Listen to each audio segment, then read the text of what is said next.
Монгол хот нь юу? Шалан дээр нь зачгнаад байгаа. Шалан дээр зачгнаад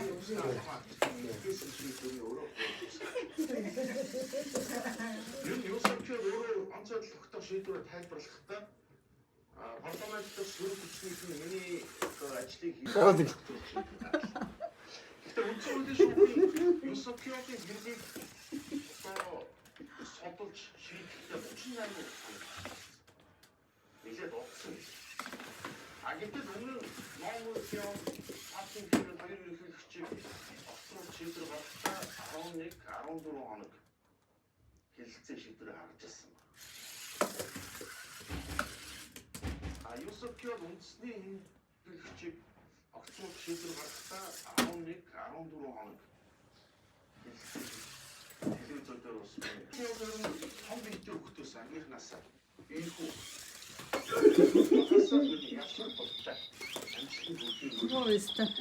давхар юм болж байна.